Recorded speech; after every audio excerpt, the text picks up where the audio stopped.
Hello बच्चों, स्वागत है आपके अपने करंट अफेयर चैनल पर current affairs with Pinnu. Start करते हैं जून 2026 पार्ट सेकंड टॉप 15 एमसीक्यू प्रश्नों।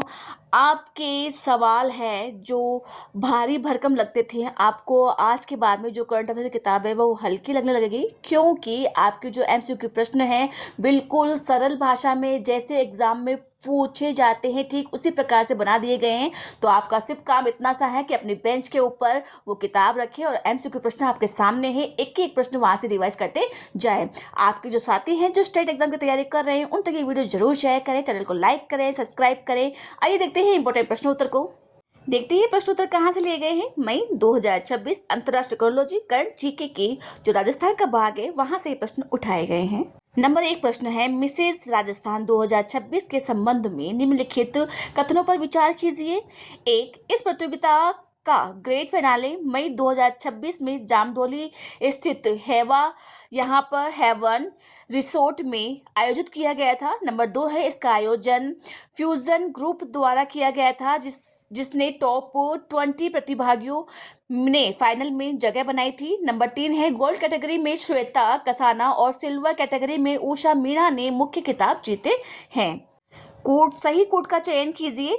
एक, केवल 1 व 2 सही हैं।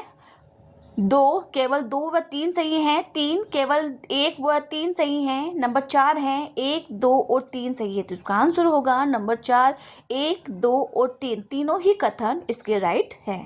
आइए देखते हैं अगला इंपॉर्टेंट प्रश्न। मिसेज राजस्थान 2026 के विजेता के संदर्भ में सही कथन को चुनिए। यहाँ पे बिल्कुल प्रश्न पर ध्यान दें, सही है यहाँ पर।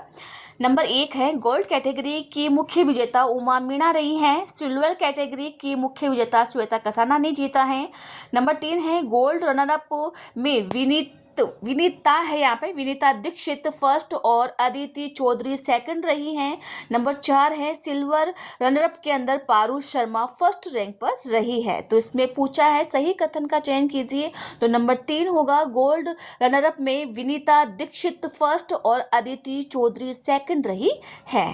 आइए देखते हैं अब इन प्रश्नों की व्याख्या। मिसेज राजस्थान 2026 उमा मीणा और श्वेता कसाना ने जीता था। प्रतिष्ठित ब्यूटी और पर्सनालिटी प्लेटफॉर्म मिसेज राजस्थान 2026 का ग्रैंड फिनाले जान डोली हेवन रिसोर्ट में मई 2026 में आयोजित किया गया था। यहाँ पर फ्यूजन ग्रुप द्वारा आयोजित इस प्रतियोगिता में टॉप 20 प्रतिभागियों ने अपनी जगह बनाई थी। यहाँ पर विजेता श्रेणी और मुख्य खिताब गोल्ड कैटेगरी जो विजेता है श्वेता कसाना ने मिसेज राजस्थान 2026 का मुख्य खिताब जीता है। तो प्रश्न यहीं से उठेगा कि गोल्ड कैटेगरी के अंदर मिसेज राजस्थान 2026 का खिताब किसे जीता था, तो वो था श्वेता कसाना ने। Gold runner up Vinita Dikshit first रही, अदिति चौधरी सेकंड रही है, पारुल शर्मा थर्ड रही है और भावना मीणा फोर्थ रही है। सिल्वर कैटेगरी के अंदर उमा मीणा ने मिसेज राजस्थान 2026 का खिताब जीता है।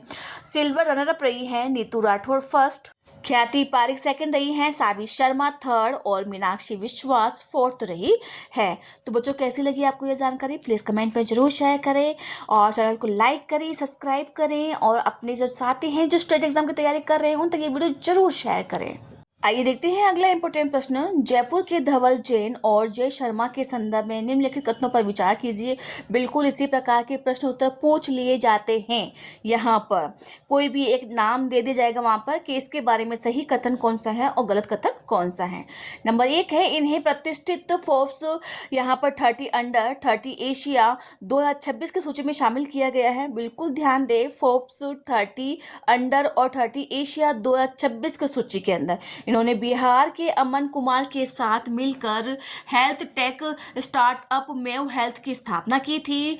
नंबर 3 है, यह तीनों उद्यमी देश के प्रतिष्ठित संस्थान आईआईटी दिल्ली के पूर्व छात्र हैं। सही कोड का चयन कीजिए। नंबर 1 है, केवल 1 और 3। नंबर 2 है, केवल 1 और 2। नंबर 3 है, केवल 2 और 3। नंबर 4 है, 1, 2 और 3 सभी सही है। तो इसका आंसर होगा नंबर 2, केवल 1 और 2 कथन ही सही है। आइए देखते हैं अगला इंपॉर्टेंट प्रश्न। फोर्ब्स 30 अंडर 30 एशिया सूची से संबंधित निम्नलिखित कथनों पर गलत कथन छांटिए। यहाँ पर नंबर 1 है, जयपुर के युवा उद्यमियों में धवल जैन और जय शर्मा को इस सूची के अंदर स्थान मिला है। बिल्कुल हमने यहाँ पर वो इसको पहले वाले प्रश्न के अंदर पढ़ चुके हैं। यहाँ पर मेव हेल्थ की स्थापना करने वाले तीनों युवाओं की शैक्षणिक पृष्ठभूमि बिट्स पिलाने से जुड़ी हुई है। नंबर 3 है शतरंज खिलाड़ी दिव्या देशमुख का चयन आर्ट एंड स्टाइल श्रेणी के अंदर किया गया है। नंबर 4 है नेहा दीपक शाह को फूड स्टार्टअप और मास्टर शेफ के तौर पर देश का नाम रोशन करने के लिए इसमें शामिल किया गया है।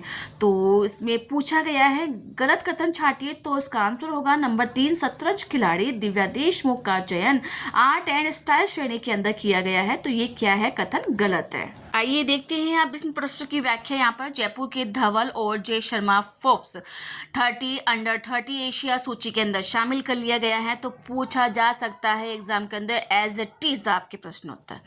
जयपुर के युवा उद्यमियों धवल जैन और जय शर्मा को प्रतिष्ठित फोर्ब्स 30 अंडर 30 एशिया 2026 की सूची के अंदर शामिल कर लिया गया है। दोनों ने बिहार के अमन कुमार के साथ मिलकर हेल्थ टेक स्टार्टअप मेव हेल्थ की स्थापना की थी। मुख्य विवरण और जो श्रेणी है चयनित श्रेणी है, इनका चयन फोर्ब्स की हेल्थ केयर एंड साइंस श्रेणी के अंदर किया गया है। कार्य क्षेत्र है मेव हेल्थ मानसिक स्वास्थ्य और न्यूरो टेक्नोलॉजी के क्षेत्र में नवाचार तनाव मुक्त तकनीकी का पर कार्य कर रहा है। शैक्षणिक पृष्ठभूमि है, ये तीनों उद्यमी देश के प्रतिष्ठित संस्थान बिट्स पिलानी के पूर्व छात्र हैं। सूची में शामिल और अन्य भारतीय विभिन्न श्रेणियों में देश का नाम रोशन करने वाले अन्य युवाओं सितारे यहाँ पे है दिव्या देशमुख है, यहाँ पे एंटरटेनमेंट व स्पोर्ट्स श्रेणी शतरंज खिलाड़ी हैं।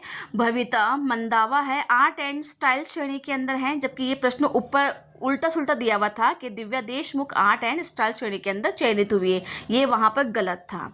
नेहा दीपक शाह मास्टर शेफ और फूड स्टार्टअप है। शिव गणेश गंडम यहाँ पर है फाइनेंस एंड वेंचर कैपिटल श्रेणी के अंदर। आइए देखते हैं अगला इंपॉर्टेंट प्रश्न। भरतपुर के अपना घर आश्रम के संबंध में निम्नलिखित कथनों पर विचार कीजिए और सही कथन को छाटिए। नंबर 1 है इसे आधिकारिक तौर पर पुरुषों के लिए दुनिया का सबसे बड़ा आश्रय गृह घोषित किया गया है। नंबर 2 है इस आश्रम में रहने वाले निराश्रित महिलाओं को प्रभु जी के नाम से संबोधित किया गया है। नंबर 3 है यह आश्रम भरतपुर के बझेरा गाँव में स्थित है। विकल्प है इसके ए है केवल 1 और 2 सही हैं, बी केवल 2 और 3 सही हैं, सी 1 और 3 सही हैं, नंबर डी है यहाँ पर 1, 2 और 3 सही हैं। तो इसका आंसर होगा बी विकल्प सही है। यहाँ पर केवल 2 और 3 सही है। यहाँ पर इसे आधिकारिक तौर पर पुरुषों के लिए दुनिया का सबसे बड़ा आश्रम गृह घोषित किया गया, तो ये कथन इसका गलत है। सही है यहाँ पर केवल 2 और 3। आइए देखते हैं अगला इंपॉर्टेंट प्रश्न। अपना घर आश्रम बनाए गए गिनीज वर्ल्ड रिकॉर्ड्स के संदर्भ में सही कथन का चयन कीजिए। नंबर 1 है भौतिक सत्यापन के बाद में आश्रम में 3295 निराश्रित महिलाओं के रहने की पुष्टि की गई है। इस आश्रम में अमेरिका के मियामी में स्थित लोटस हाउस वुमेन्स शेल्टर का पूर्व रिकॉर्ड तोड़ दिया गया है। विकल्प ए केवल 1 कथन सही है, बी केवल 2 सही है, सी 1 और 2 दोनों सही हैं, डी ना तो 1 सही है और ना 2। तो इसका आंसर होगा नंबर सी, यहाँ पर कथन 1 और 2 दोनों ही सही है। देखते हैं इन प्रश्नों की व्याख्या। भरतपुर का अपना घर गिनीज वर्ल्ड बुक के अंदर दर्ज हुआ है। मानवता और निस्वार्थ सेवा के क्षेत्रों में अपना घर आश्रम भरतपुर ने एक नया इतिहास रचते हुए गिनीज वर्ल्ड रिकॉर्ड्स में अपना नाम दर्ज कर लिया गया है। इस आश्रम को आधिकारिक तौर पर महिलाओं के लिए दुनिया का सबसे बड़ा आश्रम गृह घोषित कर दिया गया है। मुख्य विवरण और गौरवपूर्ण जो उपलब्धियां हैं यहाँ पर स्थापित संख्या है। यहाँ पर भरतपुर के मझेरा स्थित इस आश्रम में कड़े भौतिक सत्यापन के बाद में 3295 निराश्रित महिलाओं आश्रम में प्रभु जी के नाम से संबोधित रहने की पुष्टि की गई है। यहाँ पर पूर्व रिकॉर्ड ध्वस्त है। इसमें पहले अमेरिकी के मियामी स्थित लोटस हाउस वुमेन्स शेल्टर जिसमें 1500 महिलाएं दुनिया का सबसे बड़ा था, अब उसका रिकॉर्ड तोड़ दिया गया है। यहाँ पर है 3295 निराश्रित महिलाएं। आश्रम के संस्थापक है। इस पुनीत कार्य और संस्थान की नींव डॉक्टर BM भारद्वाज के द्वारा की गई थी। आइए देखते हैं अगला इंपॉर्टेंट प्रश्न। भारत के पहले सेमीकंडक्टर क्लस्टर का उद्घाटन कहाँ किया गया है। यहाँ पर नंबर 1 है जयपुर, नंबर 2 है जोधपुर, नंबर 3 है भिवाड़ी, नंबर 4 है कोटा। तो इसका आंसर होगा नंबर 3, भिवाड़ी के अंदर राजस्थान के पहले सेमीकंडक्टर क्लस्टर का उद्घाटन किया गया है। आइए देखते हैं अगला प्रश्न, भिवाड़ी में किस क्षमता के एसटीपी का लोकार्पण किया गया है। नंबर 1 है 20 mld, नंबर 2 है 25 mld, नंबर 3 है 34 mld, नंबर 4 है 40 mld। तो इसका आंसर होगा नंबर 3, 34 mld की क्षमता का यहाँ पर एसटीपी का लोकार्पण हुआ है। कहाँ पर? भिवाड़ी के अंदर। आइए देखते हैं अगला इंपॉर्टेंट प्रश्न, भारत सेमीकंडक्टर मिशन 2.0 के लिए केंद्रीय बजट 2026-27 में कितने करोड़ रुपए का प्रावधान किया गया है। नंबर 1 है 500 करोड़, नंबर 2 है 750 करोड़, नंबर 3 है 1000 करोड़, नंबर 4 है 1500 करोड़। तो इसका आंसर होगा नंबर 3, 1000 करोड़ का प्रावधान किया गया है भारत सेमीकंडक्टर मिशन 2.0 के लिए केंद्रीय बजट 2026-27 के अंदर। आइए देखते हैं अगला इंपॉर्टेंट प्रश्न, राजस्थान सेमीकंडक्टर नीति कब जारी की गई है। नंबर 1 है जनवरी 2026, फरवरी 2026, मार्च 2026, अप्रैल 2026। तो इसका आंसर होगा राजस्थान सेमीकंडक्टर नीति मार्च 2026 के अंदर जारी की गई है। इसका आंसर होगा नंबर 3। भारत सेमीकंडक्टर नीति के लक्ष्य 2035 तक क्या बनाना है भारत को, इसी नीति के तहत क्या बनाना है भारत को। तो नंबर 1 है विकसित राष्ट्र, नंबर 2 है वैश्विक अग्रणी राष्ट्र, नंबर 3 है निर्यातक राष्ट्र, नंबर 4 है डिजिटल राष्ट्र। तो इसका आंसर होगा नंबर 2, वैश्विक अग्रणी राष्ट्र बनाना है भारत सेमीकंडक्टर नीति 2.0 के तहत 2035 तक। आइए देखते हैं अब इसकी व्याख्या, भिवाड़ी में प्रदेश के पहले सेमीकंडक्टर क्लस्टर का उद्घाटन किया गया है। 15 मई 2026 को वीडियो कॉन्फ्रेंस के माध्यम से खेरथल तिजारा जिले के भिवाड़ी, यहाँ पर भिवाड़ी में राज्य के पहले सेमीकंडक्टर क्लस्टर का उद्घाटन किया गया है। यह एल सीना इलेक्ट्रॉनिक्स कॉम्प्लेक्स में सहसरा यहाँ पर सेमीकंडक्टर्स की सुविधा के लिए शुरू किया गया है। मुख्य विवरण और जो निवेश है, यहाँ पर निवेश और जो रोजगार है, इस क्लस्टर में 1200 करोड़ रुपए से अधिक का निवेश होगा और 2500 करोड़ रुपए का रोजगार भी मिलेगा। चिप उद्घाटन क्षमता, इस प्लांट में हर साल 6 करोड़ सेमीकंडक्टर चिप्स का निर्माण यहाँ पर मैन्युफैक्चरिंग किया जाएगा। अन्य लोकार्पण, भिवाड़ी में 61 करोड़ की लागत से यहाँ पर 34 mld sewerage treatment plant STP का लोकार्पण और 52 करोड़ की ट्रीटेड वाटर लाइन का शिलान्यास किया गया है। भारत और राज्य सेमीकंडक्टर जो मिशन है, यहाँ पर मिशन 2.0 केंद्रीय बजट 2026-27 में भारत सेमीकंडक्टर मिशन 2.0 के लिए 1000 करोड़ रुपए का प्रावधान किया गया है। आत्मनिर्भर जो लक्ष्य है, यहाँ पर भारत वर्ष 2029 तक घरेलू जरूरतों कि 70 से 75% चिप्स के निर्माण में आत्मनिर्भर होगा और वर्ष 2035 तक वैश्विक अग्रणी राष्ट्र बनने का लक्ष्य है। राज्य नीति, उल्लेखनीय है कि भारत में निवेश को आकर्षित करने के लिए राजस्थान सेमीकंडक्टर नीति हाल ही में मार्च 2026 के अंदर जारी की गई थी। आइए देखते हैं अगला इंपॉर्टेंट प्रश्न, प्रथम गोडावण दिवस के संबंध में निम्नलिखित कथनों पर विचार कीजिए। नंबर 1 है यह दिवस 21 मई, यहाँ पर मई नहीं है, मई है, 21 मई 2026 को बनाया गया है। नंबर 2 है इसका मुख्य आयोजन उत्कर्ष जैन भवन जैसलमेर के अंदर संपन्न हुआ है। नंबर 3 है इसका आयोजन केंद्रीय पर्यावरण मंत्रालय द्वारा किया गया है। तो सही कूट का चयन कीजिए। 1 के अंदर है केवल 1 और 3 सही है, 2 के अंदर है केवल 2 और 3 सही हैं, 3 है केवल 1 और 3 सही हैं, नंबर 4 है 1, 2 और 3 सभी सही है। तो इसका आंसर होगा नंबर 1 केवल 1 और 2। यहाँ टाइपिंग में मिस्टेक है बच्चों, यहाँ पर नंबर 3 नहीं होगा, केवल 1 और 2 कथन सही है। इसकी पूरी व्याख्या के अंदर अभी पूरे विस्तार से करेंगे, कहीं कोई गलती नहीं है, टाइपिंग में मिस्टेक है, यहाँ पर 2 होगा, यहाँ पर 1 और 2 कथन सही है। आइए देखते हैं अगला इंपॉर्टेंट प्रश्न, गोडावण की जनसंख्या के आंकड़ों के अनुसार निम्नलिखित में से कौन सा कथन सत्य है। नंबर 1 है वर्तमान में राजस्थान में गोडावण की संख्या कुल बढ़कर, यहाँ पढ़कर लिखा हुआ है बच्चों, यहाँ पे टाइपिंग में मिस्टेक हो चुकी है, बढ़कर होगा, 217 हो गई है, जिसमें से 130 गोडावण जैसलमेर के प्राकृतिक आवास में हैं और नंबर 3 होगा यहाँ पर गोडावण है। यहाँ पर गोडावण ब्रीडिंग सेंटर में सुरक्षित गोडावणों की संख्या यहाँ पर 87 हो चुकी है। सही कथन का चयन कीजिए। केवल एक सही है, केवल 2 और 3 सही है, केवल 1 और 2 सही है, या 1, 2 और 3 सभी सही हैं। तो इसका आंसर होगा नंबर 4, 1, 2 और 3 सभी कथन सही है। यहाँ बस टाइपिंग में मिस्टेक हुई, बाकी आपको व्याख्या के अंदर पूरी एज इट इज आपको बता दिया जाएगा। आइए देखते हैं अब इस प्रश्न की व्याख्या। प्रथम गोडावण दिवस राज्य पक्षी के संरक्षण के लिए ऐतिहासिक पहल। यहाँ पे कोई टाइपिंग में मिस्टेक नहीं होगी। मई का मई लिखा हुआ है, गोडावण का गोडावण लिखा हुआ है, कोई मिस्टेक नहीं है। प्रदेश के राज्य पक्षी और लुप्त प्राय प्रजाति गोडावण के संरक्षण को समर्पित पहला आधिकारिक गोडावण दिवस 21 मई 2026 को बनाया गया है। तो इस वेरी इंपॉर्टेंट, पहला गोडावण दिवस कब बनाया गया है? तो 21 मई 2026 को पूछा जाएगा एग्जाम के अंदर। इसका मुख्य उद्देश्य गोडावण के संरक्षण, पर्यावरण संवर्धन व जैव विविधता के प्रति जन जागरूकता बढ़ाना है। मुख्य विवरण और गौरवपूर्ण जो उपलब्धि है यहाँ पर, मुख्य समारोह स्थल यह है ऐतिहासिक आयोजन उत्कृष्ट जैन भवन जैसलमेर के अंदर संपन्न हुआ है। मुख्य अतिथि और जो आयोजक है, मुख्य अतिथि वन एवं पर्यावरण राज्य मंत्री स्वतंत्र प्रभार संजय शर्मा थे और इसका आयोजन वन विभाग राजस्थान के द्वारा किया गया है।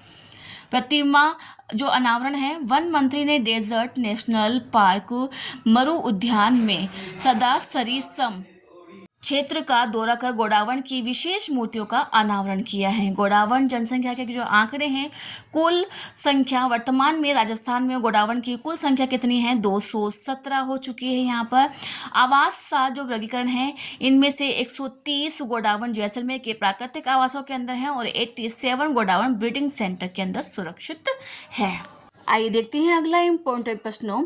मेडिसिन के godfather Padmashri doctor S R. Mehta के संदर्भ में निम्नलिखित कथनों पर विचार कीजिए। नंबर 1 है उनका निधन 21 मई, यहाँ पे मई होगा, 21 मई 2026 को 95 की आयु में हुआ है, वर्ष की आयु में हुआ है। नंबर 2 है उन्होंने Sawai Mansingh SMS medical college को सुपर स्पेशलिस्ट अस्पताल के रूप में विकसित करने में महत्वपूर्ण योगदान दिया है। नंबर 3 है वह वर्ष 1984 ईस्वी के अंदर एसएमएस मेडिकल कॉलेज के प्रिंसिपल बने थे। यहाँ पे उन्हें पद्मश्री पुरस्कार मिला है, इसीलिए ये इम्पोर्टेंट है। सही कूट का चयन कीजिए।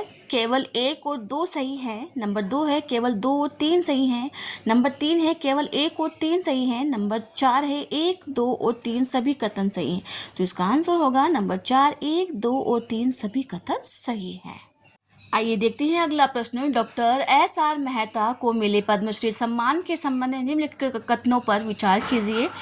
उन्होंने चिकित्सा के क्षेत्र में उत्कृष्ट योगदान के लिए पद्मश्री से सम्मानित किया गया था। उन्होंने 16 मार्च 1985 ईस्वी को तत्कालीन राष्ट्रपति ज्ञानी जैल सिंह द्वारा इस सम्मान से अलंकृत किया गया था। सही कूट का चयन कीजिए। नंबर 1 है केवल 1, बी है यहाँ पर केवल 2, सी है 1 और 2 दोनों, डी है ना तो 1 सही है और ना ही 2 सही है। तो इसका आंसर होगा सी, 1 और 2 दोनों ही कथन सही है। आइए देखते हैं अब इन प्रश्नों की व्याख्या। मेडिसिन के गॉडफादर पद्मश्री एस.आर. मेहता का निधन हो चुका है, तो वेरी इंपॉर्टेंट है, ये प्रश्न पूछा जाएगा। जयपुर के प्रख्यात चिकित्सक और मेडिसिन के godfather Padmashri S R. Mehta doctor Shyamal Ram Mehta का 95 वर्ष की आयु में 21 मई 2026 को निधन हो गया है। उन्होंने Sawai Mansingh SMS medical college को यहाँ पर सुपर स्पेशलिस्ट अस्पताल के रूप में विकसित करने में अतुल्य योगदान दिया था। मुख्य बिंदु है एसएमएस कॉलेज से जुड़ाव। Doctor Mehta SMS medical college के दूसरे बेंच 1948 के छात्र थे। उन्होंने 1957 में गोल्ड मेडल के साथ एमडी किया था और 1984 में इस संस्थान के प्रिंसिपल बन गए थे। पद्मश्री सम्मान है चिकित्सा में उनके उत्कृष्ट योगदान के लिए 16 मार्च 1985 ईस्वी को तत्कालीन राष्ट्रपति ज्ञानी जैल सिंह द्वारा उन्हें पद्मश्री से अलंकृत किया गया था। आइए देखते हैं अगला इंपॉर्टेंट प्रश्न। भारत टैक्सी सेवा किस मॉडल पर आधारित है? निजी मॉडल पर, कारपोरेट मॉडल पर, सहकारी मॉडल पर, सरकारी मॉडल पर? तो इसका आंसर होगा नंबर 3, सहकारी मॉडल पर भारत टैक्सी सेवा आधारित है। आइए देखते हैं आज के सीरीज का सबसे इम्पोर्टेंट भी है और अंतिम प्रश्न भी है। जयपुर के पहले भारत टैक्सी सेवा किन शहरों से में शुरू हो चुकी है? जयपुर से पहले जो भारत टैक्सी सेवा है वह किन शहरों के अंदर शुरू हो चुकी है? नंबर 1 है दिल्ली, लखनऊ, मुंबई, चंडीगढ़। नंबर 2 है दिल्ली, जयपुर, अहमदाबाद और मुंबई। नंबर 3 है मुंबई, पुणे, जयपुर और चंडीगढ़। नंबर 4 है यहाँ पर दिल्ली, कोलकाता, चेन्नई और लखनऊ। तो इसका आंसर होगा नंबर 1 दिल्ली, लखनऊ, मुंबई और चंडीगढ़ के अंदर जयपुर से पहले भारत टैक्सी सेवा शुरू हो चुकी है। आइए देखते हैं अब इन प्रश्नों की व्याख्या। जयपुर में शुरू होगी सहकारी मॉडल पर आधारित भारत टैक्सी सेवा। सहकारी मॉडल पर आधारित भारत की पहली टैक्सी सेवा भारत टैक्सी का दिल्ली, लखनऊ, मुंबई और चंडीगढ़ के बाद अब जयपुर में होगा शुभारंभ होने जा रहा है। यहाँ पर जयपुर में इस सेवा की शुरुआत जून 2026 के प्रथम सप्ताह में प्रस्तावित है। इस सेवा की आधिकारिक घोषणा राजस्थान के सहकारिता राज्य मंत्री गौतम कुमार दत्त ने 20 मई 2026 को भारत टैक्सी संवाद कार्यक्रम के अंदर की थी। भारत टैक्सी की प्रमुख विशेषताएं: सारथी ही मालिक। इस अनूठी सेवा में कोई बाहरी कारपोरेट मालिक नहीं होगा, बल्कि टैक्सी चलाने वाला ड्राइवर सारथी ही कंपनी का वास्तविक मालिक होगा। 4 मूल विचार: यह सेवा मुख्य रूप से स्वामित्व, सुरक्षा कवच, सम्मान और लाभांश के समान वितरण पर 4 मूल सिद्धांतों पर काम करेगी। पूर्णतः स्वदेशी भारत टैक्सी पूरी तरह से स्वदेशी सहकारी संस्थाओं द्वारा संचालित होगी। तो बच्चों, कैसी लगी आपको ये जानकारी? प्लीज़ कमेंट में जरूर शेयर करें, चैनल को लाइक करें, सब्सक्राइब करें। अपने जो साथी जो स्टेट एग्जाम की तैयारी कर रहे हैं उन तक ये वीडियो जरूर शेयर करें। Thank you.